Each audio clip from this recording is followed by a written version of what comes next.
Alors, en fait, Sigul, c'est plus que quelqu'un, c'est mon pseudonyme, parce que du coup, moi, je reste sous mon pseudonyme, je reste un petit peu moi-même, j'ai la même personnalité IRL, on va dire, que sous mon pseudonyme.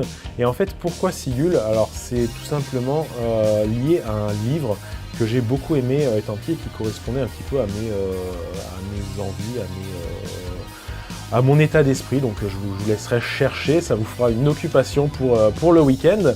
Après, qui je suis en vrai? Je suis Nicolas en vrai, je travaille avec DAP, on est frères et on travaille ensemble. On travaille dans une agence de communication, lui s'occupe de toute la partie design et moi je m'occupe de toute la partie programmation des sites internet. Mais mon activité principale c'est la partie vidéo, c'est là-dessus que j'ai orienté mes études. Donc je m'occupe de toute la partie multimédia et vidéo pour nos clients. Et bien sûr, du coup, toute la partie vidéo, technique, etc. des studios d'Apenox, tout ce qui est installer le studio, les fonds verts, les caméras, les micros, la gestion de créer des nouvelles scènes, la réalisation sur les émissions un petit peu plus compliquées, etc. Donc je suis Sigul et la technique d'Apenox en gros.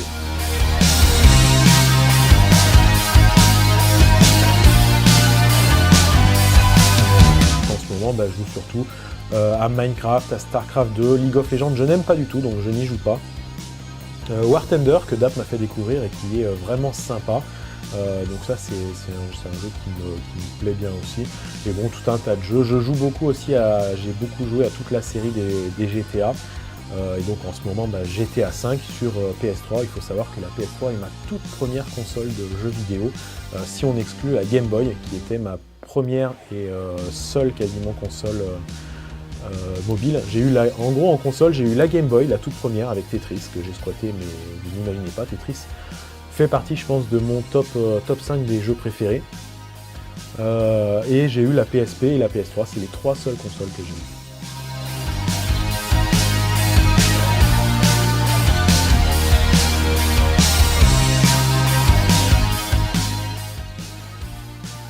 Alors pourquoi je stream? Ça c'est une bonne question.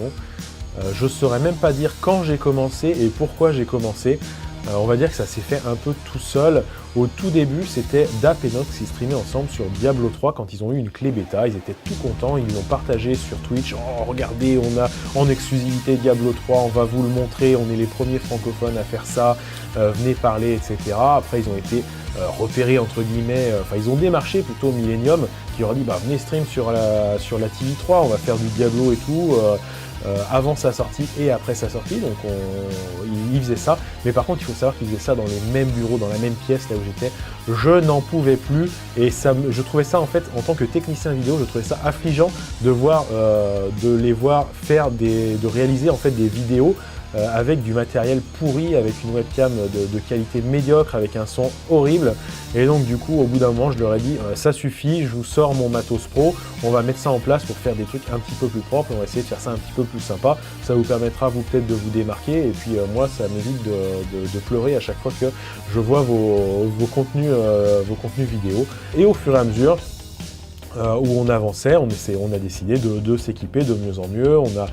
On s'est équipé de sons avec des micros d'abord, puis après avec une console son pour brancher les micros et différentes sources audio. On a rajouté un fond vert, on s'est équipé d'un ordinateur beaucoup plus puissant que ce qu'on avait.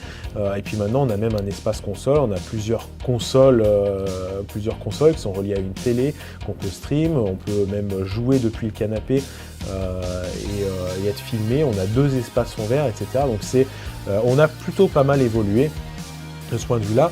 Et pour en revenir à la question, c'est comment je suis arrivé au stream, c'est tout simplement à chaque fois pour tester ce nouveau matériel que je leur installais, je faisais des petits streams sur une chaîne perso, alors au début sur une chaîne perso Twitch, sur une chaîne perso Eclipsa, maintenant sur la chaîne perso Gaming Room, et je faisais ces petites sessions de test, et puis des fois sur ces sessions de test, il y a des personnes qui venaient me voir, et donc du coup j'ai pris goût à communiquer avec eux, à leur proposer des trucs même pendant mes tests, et j'ai fait des trucs un petit peu plus longs.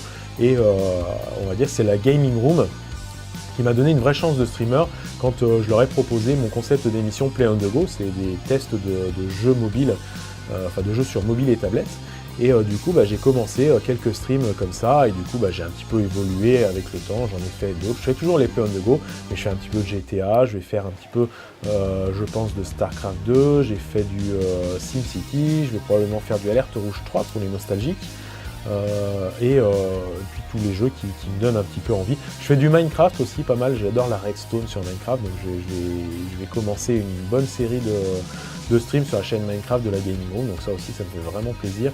J'ai déjà eu 2-3 expériences sur la chaîne Minecraft, c'est vrai que le public est vraiment sympa et enthousiasmé par ce qu'on fait à chaque fois, donc ça c'est vraiment un échange qui est plutôt cool, et ça m'encourage de plus en plus à continuer dans la voie du stream, en plus de la partie technique, du coup d'être devant les caméras entre guillemets.